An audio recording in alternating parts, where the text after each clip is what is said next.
Assalamualaikum warahmatullahi wabarakatuh. Pada video saya kali ini saya akan menjelaskan mengenai Project Stakeholder Management.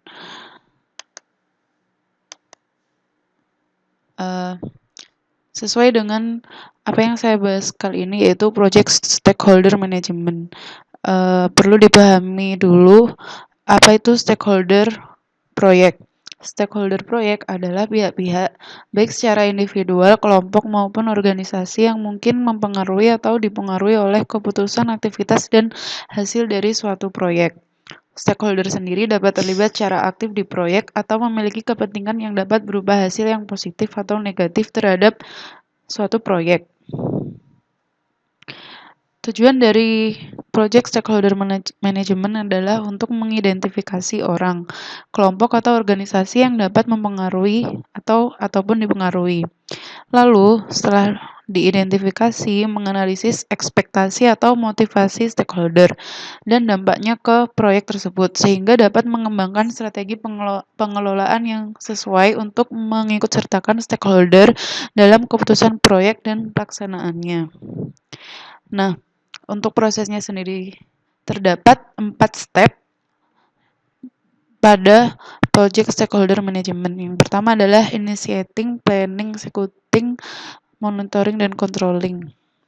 Pada initiating sendiri adalah mengidentifikasi stakeholder.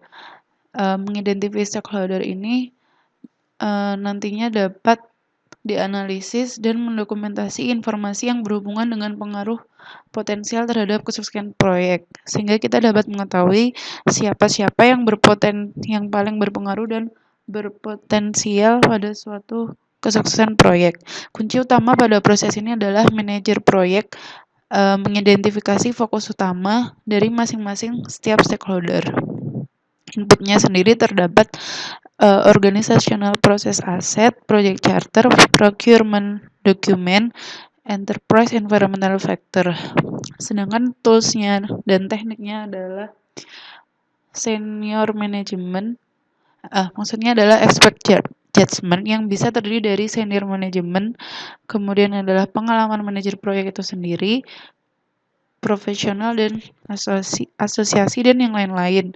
Kemudian yang kedua adalah stakeholder analysis, di mana tahapannya adalah mengidentifikasi, kemudian menganalisis dampak dan dukungan potensial, dan yang terakhir adalah menilai reaksi stakeholder. Selanjutnya adalah profil analisis meeting, yaitu mengembangkan pemahaman stakeholder proyek secara keseluruhan, yang akan menghasilkan output yaitu stakeholder register. Berikut ini adalah contoh stakeholder register. Terdapat peran, jabatan, dan level pengaruhnya kepada proyek tersebut. Selanjutnya adalah perencanaan pengelolaan stakeholder atau planning, yaitu proses untuk mengembangkan manajemen strategis untuk keterlibatan secara efektif melalui siklus hidup proyek berdasarkan pada analisis dan kepentingan dan efek potensial stakeholder tersebut pada kesuksesan proyek. Inputnya adalah seperti yang dapat terlihat di sini. Kemudian toolsnya sama seperti sebelumnya dan menghasilkan project document update dan stakeholder management plan untuk mengidentifikasi strategi manajemen tersebut.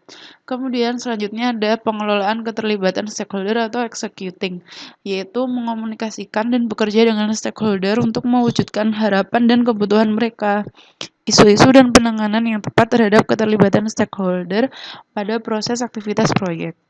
Nah, inputnya adalah change log, stakeholder management plan, communication management plan, organizational process asset, kemudian tools dan tekniknya adalah communication method, yang terdiri dari membangun kepercayaan, menyelesaikan konflik, pendengar yang aktif, dan mengatasi perubahan, sehingga dihasilkan output sebagai berikut.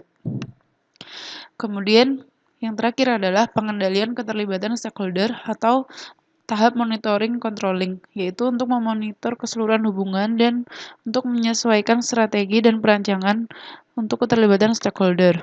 Inputnya adalah seperti yang dapat dilihat di sini.